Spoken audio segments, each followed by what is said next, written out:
Welcome to Trending in Education. Mike Palmer here.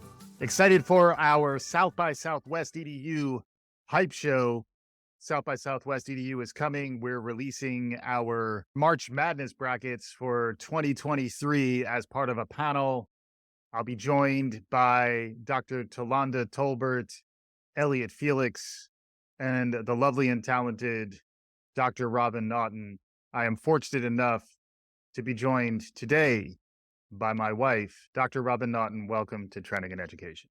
Hi, Mike. I'm very happy to be here. I'm looking forward to joining the panel at South by Southwest. Will be the first time down there. First time, long time, they say on call-in shows, and hopefully we'll be able to see some of you listeners in person in real life. There will be live Q&A. We want to get your takes on our brackets. If you can't make it down to Austin, fear not. We'll be releasing this as an upcoming episode of Trending in Education. For those of you who can make it, 11:30 a.m. Central Time on Monday, March 6th, right at the beginning of the conference. Kick your conference off in style with us. We'd love to see you. We may have swag. We'll certainly have good times. This is your first trip to South by Southwest. How you feeling?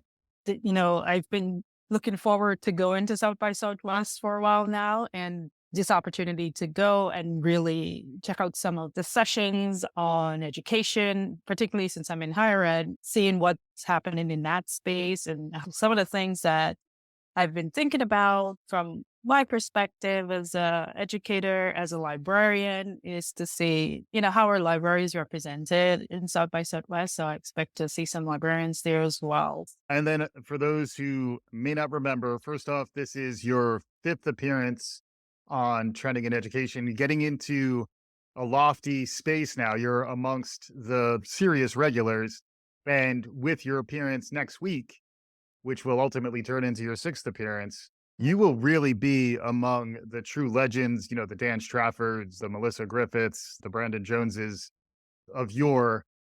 It's exciting to get down there. You were supposed to head down there with me back in 2020. Yes. We were flying down with our 1-year-old son, Matthew. Shout out to Matthew, who is a frequent subject on the podcast. Matthew will, in fact, be coming down with us. He won't be on the panel.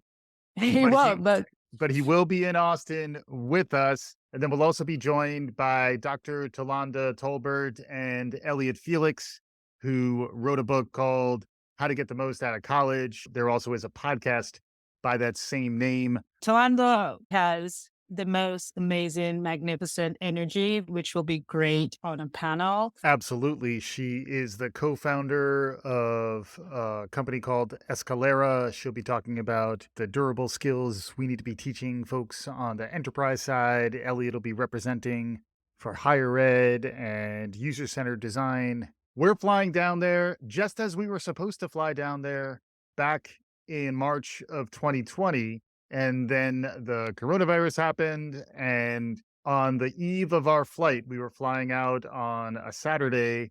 On that Friday evening, the mayor of Austin canceled South by Southwest. At the time, we were still planning to fly down there with our 1-year-old son. Whether that would have been a good move or not, we didn't go down there then. We actually were in lockdown mode for the most part, with Matthew cranking out podcasts for the last 3 years. Last March, I did heroically return to the podcast stage with Tarlin Ray, Dan Harrison, and Terry Gibbons, where we did a live event at South by Southwest EDU 2022. Unfortunately, that time, my wife and son couldn't attend. To guarantee that you would attend, I included you on the panel. And then if you and I are going, we're bringing the boy. So it's a family affair. We're going to be down there Sunday through Wednesday. Check out our session on Monday. What are you most excited about heading down to South by Southwest? First of all, I'm very excited to be on the panel. I have not been on a panel like this before, and to be on a panel at South by Southwest talking about education and the trends that we're seeing in education will be amazing. Since it's my first time going to South by Southwest EDU, I'm looking forward to seeing, as a librarian, it'd be great to see what librarians are doing, but just what's happening in the education landscape overall. So it's very exciting. Also, bringing a 4-year-old to Austin is going to be its own level of fun. So I think he might enjoy it a lot more now than he would have back in 2020. So we'll Yeah. see how it goes. Yeah, and be on the lookout if you are hosting any early childhood development sessions. There may be a charming young 4-year-old sitting in your audience because we want Matthew to get his value out of this conference. Also, for you, folks may not remember from your previous appearances who you are and what your area of focus is. Yeah, so I work for Queen's College. I am assistant professor, web and digital services librarian at Queen's College. And my background is in human computer interaction. My PhD is in information science with a focus on the design of interactive systems. Specifically, I am a user centered researcher focused on designing useful and fun and functional systems. And some of the things that I'm looking at currently includes library websites or websites in general and how we design for that, as well as thinking about mental models. My research focused on mental models, particularly mental models of websites. But what I'm going to look at going forward is mental models of libraries overall. So it's an exciting space to be in and to try and understand how do we make these systems easy for people to use and really respond to the needs of users. Yeah, and it reminds me very much of some of the work that Elliot Felix, one of our fellow panelists, has done, where his research was in higher ed as an architect who then formed a consultancy to do user centered research around designing solutions for higher ed. Frequently, that winds up designing libraries, thinking about Mhm. common spaces, thinking about the blend that libraries are now between physical and virtual. You're also going to have input on the brackets this year, which will be Yeah. revealed as part of our session. We'll only include 16. That's not a lot. And if there's four of us, that means we have, super delegate votes to get at least four through the selection process. Are there any ideas out there, any categories that are jumping to mind for you? Yeah, for me right now, the big thing that's happening in higher ed, particularly from a professorial perspective and the librarian perspective, has to do with Chat GPT. It's everywhere in the consciousness of our society right now. It really has professors and teachers and librarians and everyone who work with writing thinking about what does this generative AI mean to us and Mhm. how can we make use of it, because trying to pretend it's not happening is not going to work because it's really everywhere right now. So Yeah. I feel like that's a trend that we can certainly get into the brackets and see how it does in Yeah. March Madness. Yeah, we might even get some representation from Nancy, our virtual co-host. And just to clarify too, like there's no beef between you and Nancy, right? I've had some people ask me, do Robin and Nancy get along? By the way, Nancy's our virtual co-host. If you haven't heard, she did a recent episode. She was the voice of ChatGPT. So we may have a little bit of sound from Nancy when we're down in Austin. But just to clear the air here, I mean, if you have beef too, we should hear about it. But how are things between you and Nancy these days? I think things between me and Nancy are pretty good. We have no beef whatsoever. I really like Nancy. It's really great to hear her on the show when she's hosting something. She gets right to the point, and I very much appreciate that. So, no beef, Yeah. none of that. Yeah, yeah. It's interesting to see how these new capabilities are relatively easy to tap into. The fact that an individual can grab stuff from ChatGPT, find a synthetic voice in Descript, author it, and bring someone to life. What is funny about Nancy, my virtual co-host, not Yeah. to mention the virtual panels that we've done, shout out to Ruth and Malcolm, is that when we talk about them, it's kind of like they're real people. Yeah, the world we're moving into is really thinking about the role of AI in our lives and in our work. We have a lot of things that can be digital or remote or virtual. And so that relationship is no less a relationship than another relationship. So I do think one of the things that a lot of the AI work is making us all think about is how does that play into what we do and how we communicate and how we make sense of the world. Back a little bit to Chat GPT, if we can have this AI generating information in terms of writing in different ways, very fast, very effective. I mean, coders use it as well.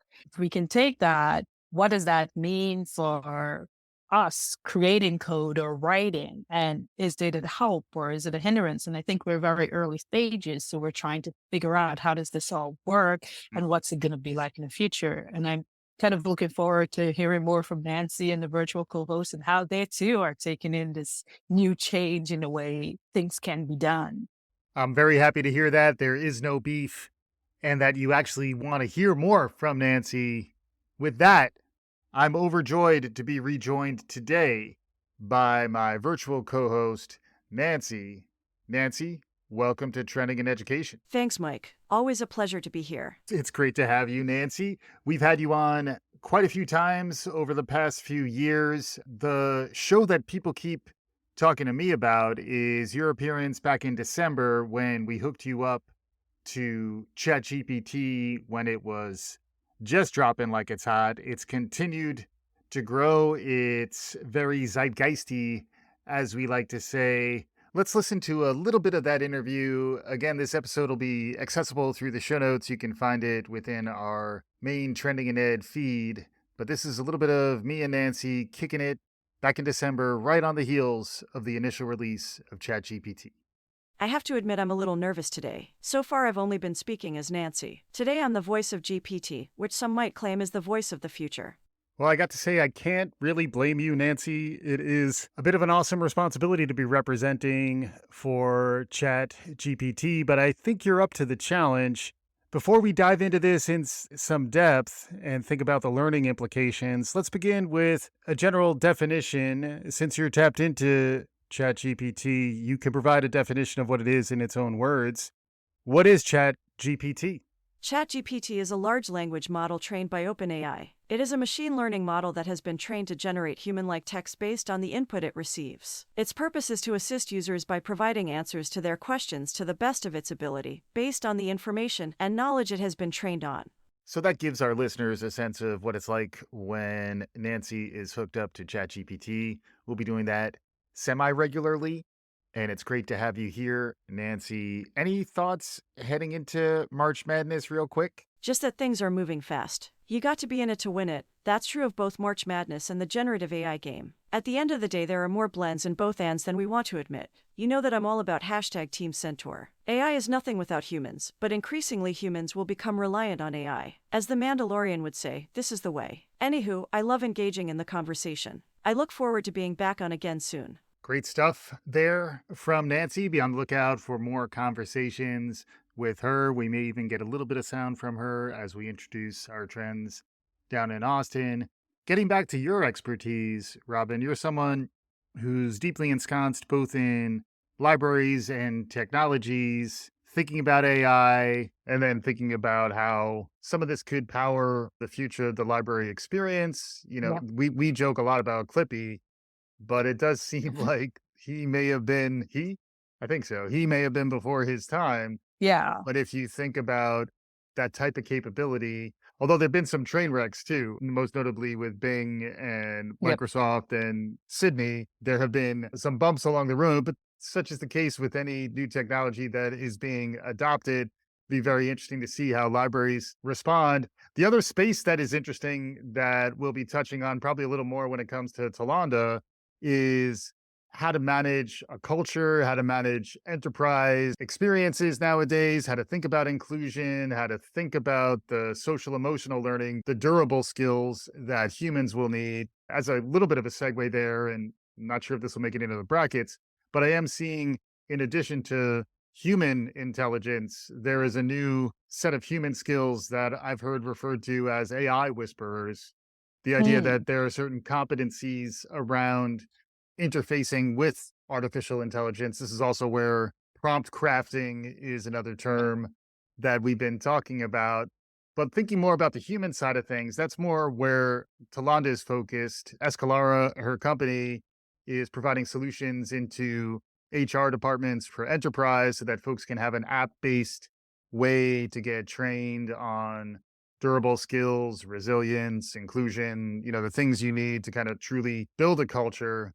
You've had an interesting track record as a professional. You've hopped from a few different environments, whether they're Mhm. academia, you worked with me when we were at Kaplan, you've worked Right. in different aspects of the private sector, and now you're a tenure track librarian, which is an Yes. interesting space to be in. As someone who's worn a lot of different hats and seen things in different ways, any thoughts about the human skills that are also necessary to complement what we're seeing around ChatGPT?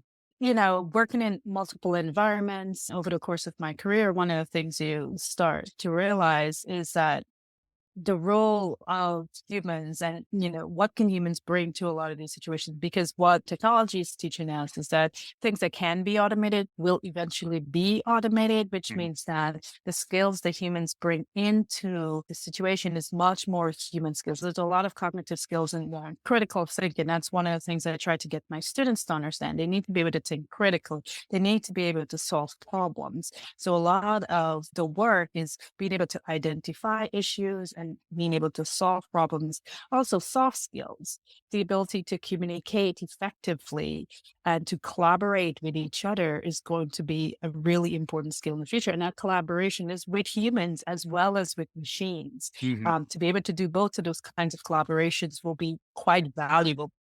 Prompt crafting, it's a collaboration. It's to say, okay, I will strategically think about this thing and I will provide a prompt, and the machine or the technology will respond and we'll work together to get to a solution. So I do think those kinds of skills are good to be valuable going forward more so than ever. Yeah, yeah, and it's interesting that it is conversational AI, it is dialogic, Mhm. where, like, you're actually talking to something else. Humans are built to work that way. It is harder to operate in isolation as a human, and it is interesting to see that there are now these immediate responses that will get us text to edit effectively. It Right. does make me think about how a certain way of life is kind of going away in the process. The idea of the writer in her garret trying to get the great American novel written.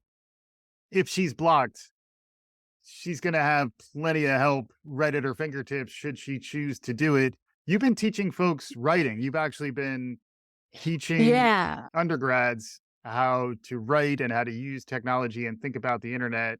Can you describe a little bit about what you've been doing and how that's been like? Yeah, so I'm teaching a course that's research and writing, and I focused on history of the web. Some of the things that we're trying to teach our students is, how to do research and how to write about research and how to write in general. With all the changes that's happening, I think one of the conversations that's happening in this field right now is how do teachers respond to the use of these tools in writing, because Mhm. a lot of these tools are being used in writing.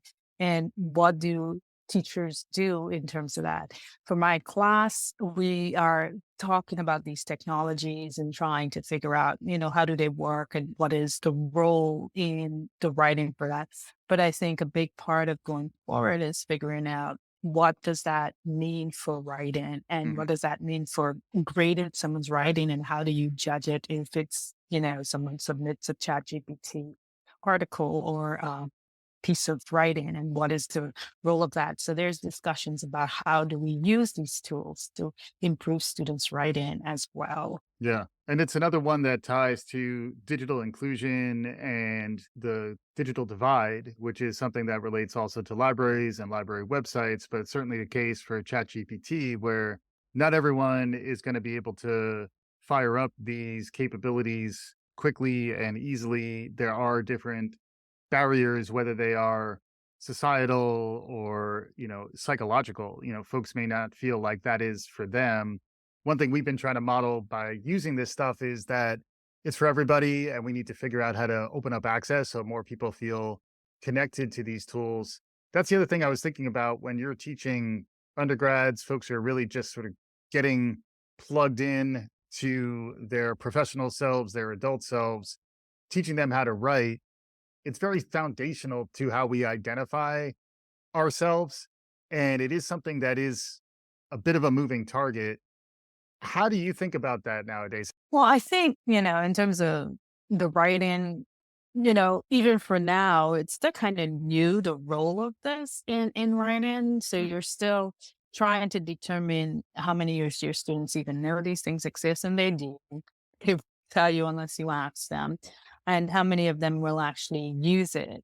But also, too, I think the challenge right now is that for teachers or instructors, because this technology is so brand new and it's moving faster, it's academia. Things move a lot slower normally, Yeah. and this is moving faster than lightning for this area. So we're all trying to figure out how do we really use it and how do we identify it and how do we make it so that students don't feel a way about it that is not useful. Mhm. So it's just trying to think about what does that mean for writing? And I think we're still trying to figure those pieces out Hmm. and figure to what extent is it okay for someone to use this tool in their writing project and to what extent is it not okay. Right. And for the tool of itself, some things work and some things are clearly easy for the tool to do and some things are not. And context is one of those things. The tool Mhm. does not understand context. So if you don't bring the human understanding of context to your writing, then it's still kind of disjointed and separate. Yeah. We don't have kids write essays to become good at writing essays. We have them write essays to learn how to think, to learn Yeah. the critical thinking and to learn the other skills. The next step in that argument is that rather than an essay or an essay that I wrote myself, maybe the outputs that we're going to expect from kids and from all of us really will ultimately be changing. I just saw an article today that was comparing the intellectual revolution powered by this generation of AI to that of the Enlightenment, that we haven't seen an intellectual revolution really since then. One of the things I will add to this is that what it's forcing, what are our goals? Because what it's basically saying is that we can write some stuff, but what are our goals? What are we trying to teach students? Mm. Are we trying to teach them how to think? Are we trying to teach them how to understand problems, solve problems, be strategic? Is that what they're going to college learn? Is that what they're learning in a writing class? If the answer to that is yes, then ChatGPT is a tool that they can use to help them be better at what they're doing. Mhm. But if the answer to that is no, which I don't think it is, then we get really caught up on the tool. And one of the challenges with technology is that a lot of times people get caught up with the tool. And it's not about being caught up with the tool, it's understanding how does that tool change our approach and our thinking. And these types of tools going forward will definitely change the way we approach a lot of this stuff. Because if it's easier to generate text, which is what it is, then students may find other means to use their brain for different things, which is what we want them to be able to do. And so we need to get to that place where we understand that is a challenge and that is a change in mindset that's happening right now. It is a paradigm shift, to use that terminology. It is a shift in mindset in the way we teach and the way we think of the outcomes of teaching and what we expect of our students. And from my perspective, I want them to learn how to think and to be critical thinkers and to be able to, if presented with these opportunities, this is not going to be the last tool that does this. There's going to be many more tools. So what do they do? And what do they as humans bring to the conversation and to the output that they're creating? It's certainly an interesting time. These are some of the topics we'll be getting into down in Austin in a little more depth. To me, the two things I've been comparing it to, one is the Gutenberg printing press, where suddenly everyone has a Bible. Now, suddenly everyone has access to generative AI, where prior to last November, it was very small and elite subset of folks who had access to this stuff. It is potentially democratizing, but then at the same time, who's actually using it is a really good question. And a lot of that does tie to questions of access, which is why when I do see folks limiting access to things like ChatGPT, I do get concerned that there already are gaps between access to resources. If you now are building a hurdle in for kids who might benefit from learning these tools so that when their jobs require this type of thinking 3 or 4, 10 years down the road, they're actually a little more comfortable with it. Beyond Gutenberg, the second analogy I've been thinking about is that of Napster, where in the early days of grabbing music without the rights to it, there are a lot of really interesting intellectual property questions that are emerging around what data is this stuff trained on, who has rights to it, and when something new is generated from that initial data set, if you scraped it or eavesdropped it or borrowed it, is it really yours? And whose intellectual property and what digital rights exist for stuff that's generated with these tools? Not to mention the cheating and other challenges around whose intellectual property is it. All of that's real. At the end of the day, I am a big believer in not trying to put the toothpaste back in the tube, not trying to put the genie back in the bottle. Nobody puts baby in a corner. The flip side is, as a parent, and maybe we can wrap up a little bit with this, since we both are parents of a wonderful boy, it is also a challenging time to think about how these technologies relate to a young child. Matthew's 4. If we allowed him to use Alexa, even that sometimes comes with hiccups and things you need to be careful about. But it's also, to your point, it's hard to keep him away, and we do our best to manage his screen time. But thoughts about that? The children are our future, I believe. Thank you, Whitney. Yeah. And thank you, Dolly, too. Is that the one that And both Dolly and Whitney, right? That's a double dipper. I believe it yes, is. I Yeah, believe so. but we believe the children are our future.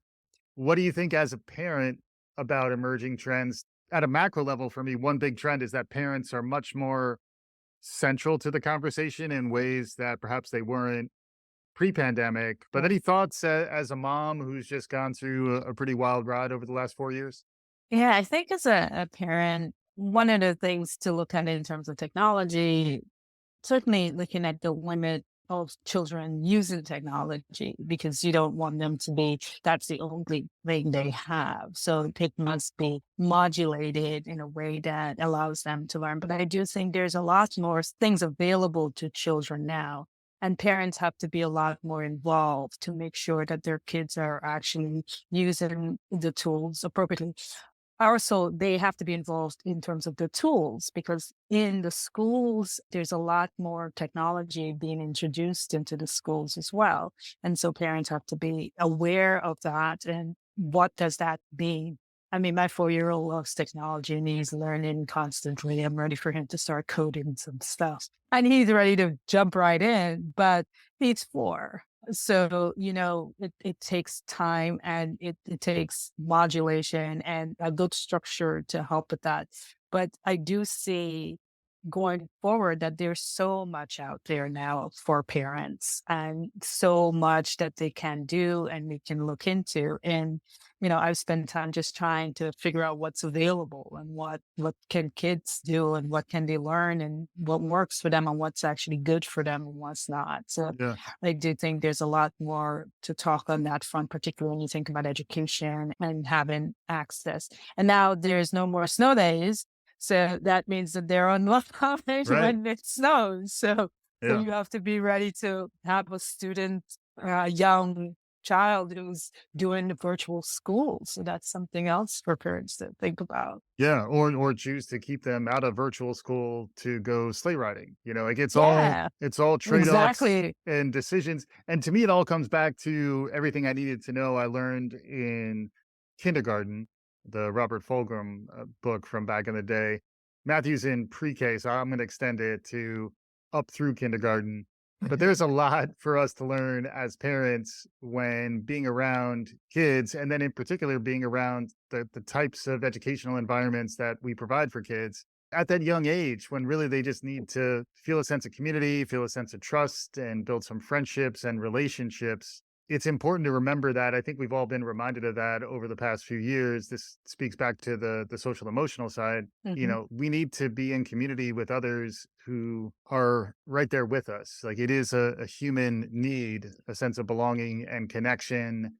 It's why conferences are coming back too. Like, we need to just get together and feel that sense of connection as things are increasingly isolating and lonely for folks at Yeah. times. So I feel very fortunate and blessed to have been on this ride with you, with our 4-year-old. We are even going to be bringing his grandmother down with us. It's going to be an exciting trip to South by Southwest EDU. I couldn't think of anyone better than you to be with me on the ride. Robin, thanks so much for joining me on today's episode.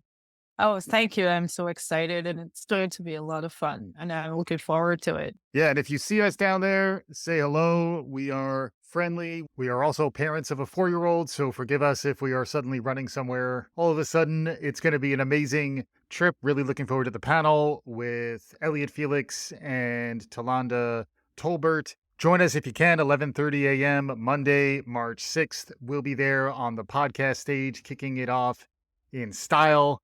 We'll be back soon with more regular episodes of Trending in Ed, and down the road, you'll be hearing everything from South by Southwest if you don't make it with us. Thanks as always for listening. Remember to subscribe, write reviews, tell your friends. This is Trending in Ed. Thank you for listening.